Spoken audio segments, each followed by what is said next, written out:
Hello, and welcome to this week's WhatCar.com podcast. We're in a secret location where Ford store some of their most famous cars, but today we're actually here to pick up this, the brand new Focus RS. We're also going to get the latest motoring news and find out about life with a hybrid Honda Insight. And while we're here, Matt, it'd be rude not to take a couple of other classic Fords for a spin. Fantastic idea. Ford's heritage collection stretches back 100 years. Everywhere you look, there's a unique piece of motoring history. But is anything here quite as exciting as the new Focus RS? Well, I found this actually, Ford GT, rather nice. And I'm quite taken with this, the very last RS 200 off the production line. Back in 1986, this would have cost you a whopping 50 grand. There are some real treasures in here, from the historic Model T and famous rally cars through to factory fresh versions of Ford's motor cars from the last 40 years.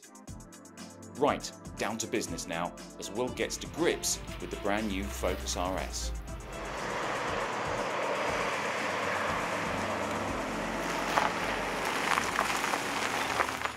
Now this isn't any old hot hatch.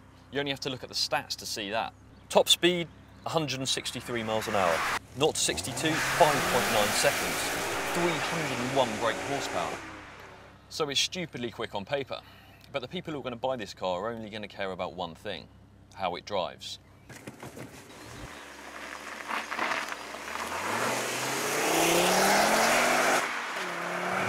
The first thing you notice is it's not quite as quick off the mark as four-wheel drive rivals like the Subaru Impreza or STI. But once you're on the move, acceleration is just staggering. Just listen to that engine. Being front-wheel drive, it means there's a little bit of pull to the left or right when you're accelerating hard, but otherwise the steering's great. And there's so much grip, you really need a racetrack to push it to its limits. I'm 6 foot and the seat's a little bit high up for the ideal driving position, but otherwise the whole driver environment is pretty much perfect. So what's the verdict? Well, it isn't cheap, and the big black spoiler and fancy body kit won't be to everyone's tastes. But if you've got the cash to splash and don't mind showing off a bit, the Focus RS is about as good as hot hatches get. Back to Matt with the news. So, what's been going on this week? The future of Vauxhall cars looks uncertain after talks to find a buyer for parent company General Motors have stalled.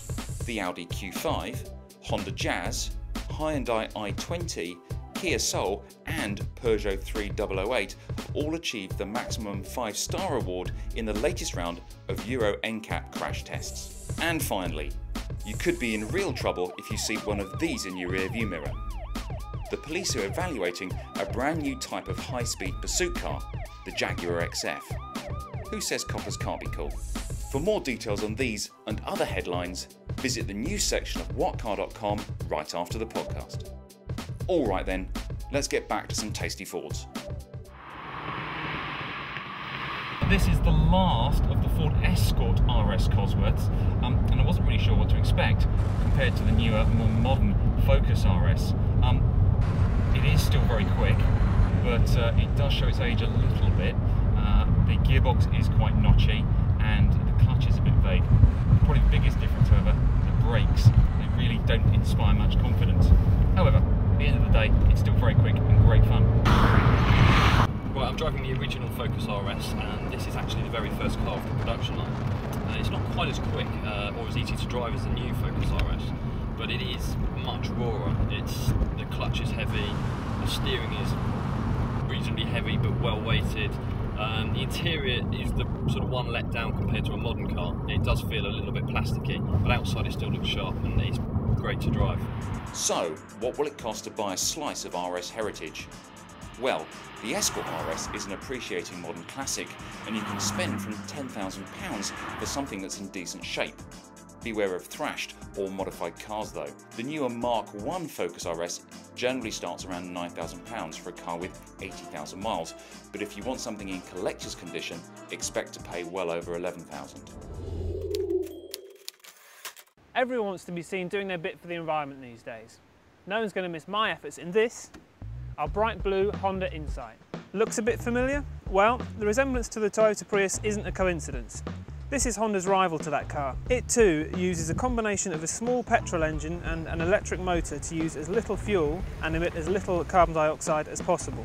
There's also an engine start-stop system, while the slippery shape helps it cut through the air efficiently. The big difference between the two cars is that the Insight is cheaper, a lot cheaper in fact. The entry-level SE model we've got costs around £15,500, but it's not short on kit. It's got 6 airbags, air conditioning, alloy wheels, the lot. There's plenty of space inside too. Room for 3 at a push in the back and a big boot with a handy underfloor storage area.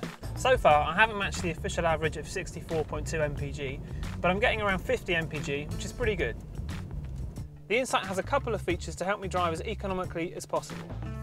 Hitting this button puts it in Econ mode, which changes the way the engine management and air conditioning systems react to use as little fuel as possible. There's also an Eco Assist display that shows me how efficiently I'm driving. If I'm doing well, the lighting changes from blue to green, and more little trees light up here.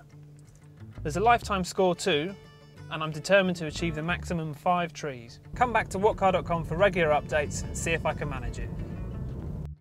That's it for this week. If you fancy one of these, you better get down to your Ford dealership pretty quickly and expect to spend £25,000. Join us for next week's podcast on whatcar.com, and don't forget you can also subscribe to us with iTunes.